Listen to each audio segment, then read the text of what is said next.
Assalamualaikum anak-anak ustazah, apa kabarnya hari ini? Semoga anak-anak ustazah semua dalam keadaan sehat dan tentunya siap untuk belajar bersama ustazah hari ini ya. Sebelum kita mulai pembelajaran hari ini, kita awali terlebih dahulu dengan membaca doa belajar. Bismillahirrahmanirrahim. Raditu billahi rabbah wa bil islami dina wa bi Muhammadin nabiyya wa rasulah. Rabbi zidni ilma warzuqni fahma.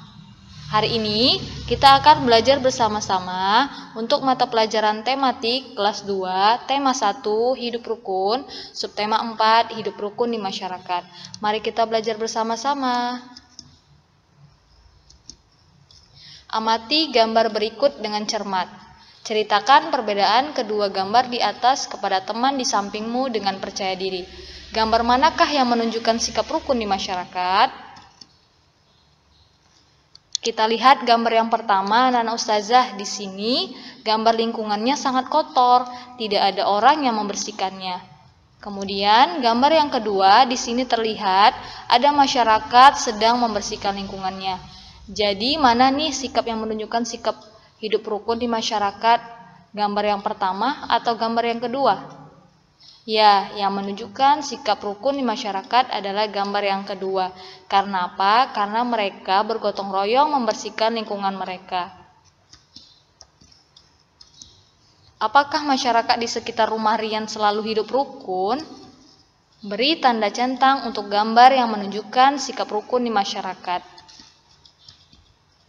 Pada gambar yang pertama, apakah ini menunjukkan sikap rukun? Membantu orang yang jatuh dari sepeda? Ya, ini merupakan sikap rukun. Gambar yang kedua, kerja bakti nih anak-anak ustazah. Apakah ini menunjukkan sikap rukun juga di masyarakat? Iya ya anak ustazah.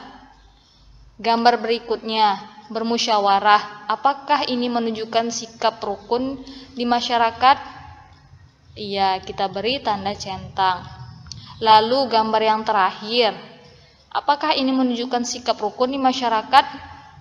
Tidak ya anak-anak ustazah, karena di sini menunjukkan gambar lingkungan yang kotor. Berarti di sini tidak ada kerukunan antara masyarakat yang ada, sehingga mereka tidak mau membersihkan lingkungan mereka yang kotor. Perhatikan gambar ini ya anak-anak ustazah. Di sini ada Rian, ada teman Rian juga.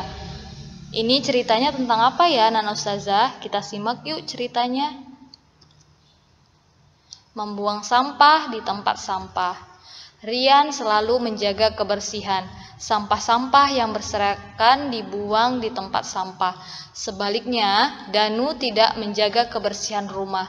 Danu membuang sampah ke got. Buang saja sampahmu ke dalam got dekat rumah, ajak Danu kepada Rian. Tidak mau nanti air got menjadi tergenang dan bau, jawab Rian. Danu menyadari bahwa perbuatannya tidak baik. Ia minta maaf kepada Rian. Danu juga berterima kasih kepada Rian karena sudah mengingatkan agar tidak membuang sampah sembarangan. Nah, dari kedua anak ini kira-kira kalian suka yang mana? Suka sikap Rian atau suka sikapnya Danu? Ya, kalau ustazah sukanya sikap Rian. Karena apa? Karena dia menjaga kebersihan. Beda dengan Danu. Danu tidak mau menjaga kebersihan anak-anak ustazah.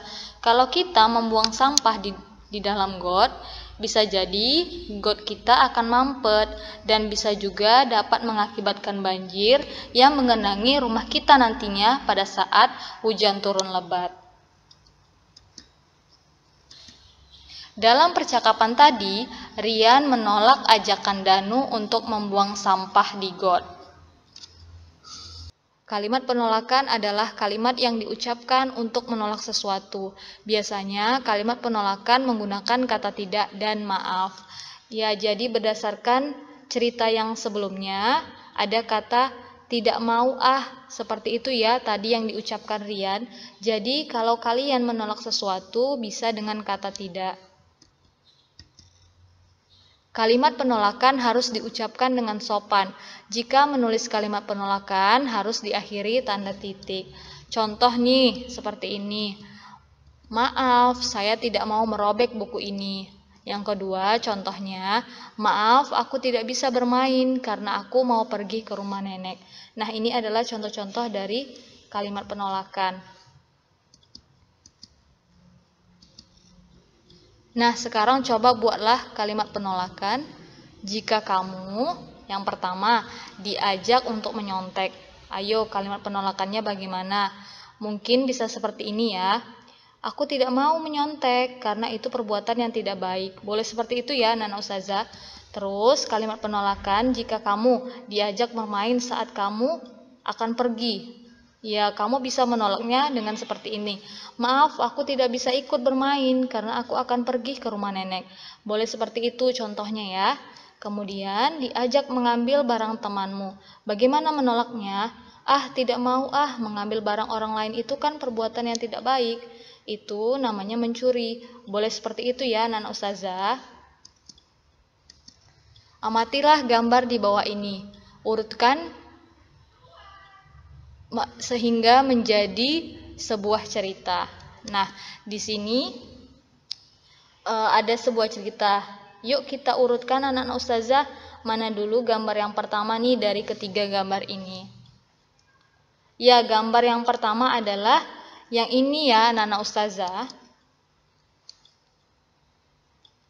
Tidak apa-apa, Din. Ayo buang sampah di got agar lebih dekat dan mudah. Nah, itu kata si Danu tadi ya, berdasarkan cerita tadi. Kemudian, yang kedua, yang mana nih anak-anak Ustazah urutannya? Ya, yang kedua, yang ini. Dimana di sini kata Rian pun menjawab, aku tidak mau Danu, kita harus menjaga kebersihan lingkungan. Lalu si Danu pun menjawab, terima kasih Din, kamu sudah mengingatkan aku. Warga bergotong royong membersihkan got. Sampah yang terangkut diletakkan di pinggir jalan. Anak-anak ikut membantu memungut sampah yang tercecer. Warga merasa senang lingkungan kembali bersih. Nah, jadi kalau lingkungan bersih, kita juga akan merasa nyaman ya, Nana Ustazah. Perhatikan gambar di bawah ini.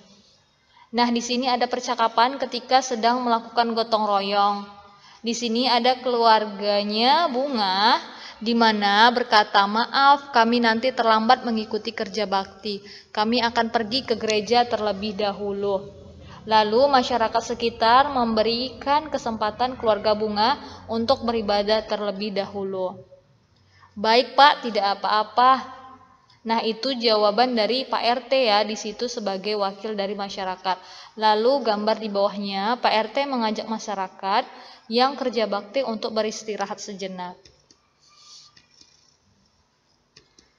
Sikap apakah yang sesuai dengan pengamalan sila pertama Pancasila pada bacaan dan gambar tersebut? Sila yang pertama tadi berhubungan dengan toleransi beragama, ibadah kita kepada Tuhan. Maka di sini yang menunjukkan sila pertama Pancasila adalah yang ini, gambar yang ini. Di mana memberikan kesempatan orang lain untuk beribadah. Kemudian, sikap apakah yang sesuai dengan pengamalan sila kedua Pancasila pada bacaan dan gambar tersebut? Nah, sila kedua Pancasila berhubungan dengan kemanusiaan. Maka di sini yang menunjukkan sila kedua Pancasila adalah yang ini. Gambar yang ini ya. Kenapa sesuai dengan ini anak-anak Ustazah? Kalau kita kerja bakti, kita akan capek. Nah, rasa kemanusiaan itu tumbuh ketika kita memberikan kesempatan untuk beristirahat sejenak. Lalu nanti bisa dilanjutkan lagi kerja baktinya. Nah, di sini Ustazah punya contoh pengamalan sila pertama dan sila kedua Pancasila. Sila yang pertama lambangnya adalah bintang. Contoh penerapannya adalah yang pertama, melaksanakan ibadah sesuai agama masing-masing. Yang kedua, memberi memberikan kesempatan dan menghormati tetangga untuk melaksanakan ibadah. Yang ketiga, menjaga kerukunan dengan tetangga walaupun berbeda agama. Yang keempat, ikut menjaga keamanan rumah ibadah yang sedang merayakan hari besarnya. Nah, itu adalah contoh penerapan atau pengamalan sila pertama pada Pancasila. Kemudian sila kedua, lambangnya adalah rantai. Contoh penerapannya adalah yang pertama, menyapa tetangga saat berpapasan. Yang kedua, memberi bantuan kepada orang lain yang membutuhkan bantuan. Yang ketiga, menolong sesama. Yang keempat, menjenguk tetangga yang sedang sakit. Itu adalah rasa kemanusiaan. Nah, itu adalah pengamalan sila kedua pada Pancasila. Rumah Rian bersih dan nyaman. Rian, Made, dan Dini membuat prakarya di rumah Made. Mereka membuat prakarya dengan bahan yang berbeda. Coba amati gambar di bawah ini. Ini adalah gambar bermacam-macam prakarya. Nah, ini ada gambar yang ditempeli dengan biji-bijian. Di situ kita lihat ada biji kacang hijau, kacang merah, kedelai hitam, ada jagung, ada beras. Nah, karya ini disebut dengan kolase. Nah, kolase sendiri adalah karya seni rupa dua dimensi yang menggunakan bahan dasar bermacam-macam, yaitu biji-bijian yang ditempelkan pada suatu gambar. Jadi ini awalnya adalah gambar lalu ditempeli dengan biji-bijian yang berbeda-beda sehingga membentuk kolase seperti ini. Nah, kita bandingkan dengan ini anak-anak ustazah. Kalau ini hampir sama dengan yang tadi, tapi anak-anak ustazah ini berbeda ya, kalau tadi dengan biji-bijian. Nah, kalau biji-bijian kan bentuknya tidak beraturan. Kalau yang ini dari potong-potongan kertas bisa, potong-potongan keramik juga bisa. Nah, karya ini disebut dengan mozaik. Mozaik itu adalah pembuatan karya seni 2 atau 3 dimensi yang menggunakan material atau kepingan-kepingan yang disusun sehingga membentuk gambar. Jadi ini berasal dari kepingan-kepingan atau sobekan-sobekan kertas juga bisa. Nah, itu bedanya kolase dengan mozaik.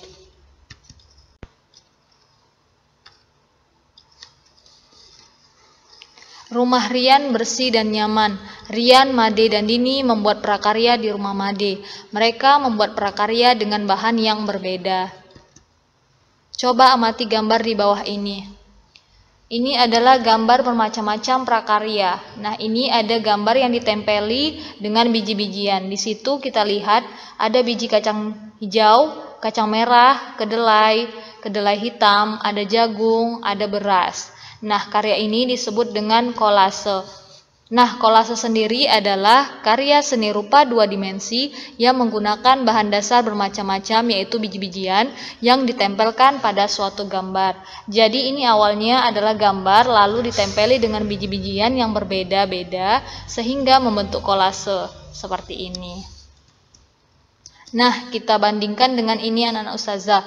Kalau ini hampir sama dengan yang tadi, tapi anak-anak ustazah ini berbeda ya, kalau tadi dengan biji-bijian. Nah, kalau biji-bijian kan bentuknya tidak beraturan. Kalau yang ini dari potong-potongan kertas bisa, potong-potongan keramik juga bisa. Nah, karya ini disebut dengan mozaik. Mozaik itu adalah pembuatan karya seni 2 atau 3 dimensi yang menggunakan material atau kepingan-kepingan yang disusun sehingga membentuk gambar. Jadi ini berasal dari kepingan-kepingan atau sobekan-sobekan kertas juga bisa. Nah, itu bedanya kolase dengan mozaik. Rian, Made, dan Dini tadi juga membuat kolase. Nah, ini kolase mereka berbeda-beda. Pasangkan hasil karya dengan bahan dan peralatan yang sesuai. Nah, kita lihat dulu ya anak ustazah. Gambar yang pertama, ini ada biji-bijian, lem, pensil, dan kertas gambar. Nah, karena di sini ada biji-bijian, berarti hasilnya yang ini, yang ada gambar ikannya ini. Ini adalah kolase dari biji-bijian. Lalu yang selanjutnya itu alat dan bahannya adalah ada lem, ada kertas gambar, kemudian ada pensil, ada pasir, kulit kerang. Nah, ini hasil karyanya yang sesuai adalah yang ini. Untuk berikutnya, alat dan bahannya adalah ini ada gunting, ada potongan daun, ada kertas, ada pensil, lalu ada lem juga untuk menempelkannya, maka hasil karyanya yang ini yang sesuai.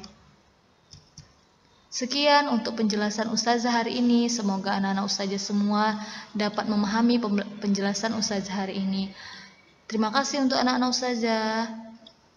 Ustazah akhiri dengan Assalamualaikum warahmatullahi wabarakatuh. Sampai jumpa di video selanjutnya ya.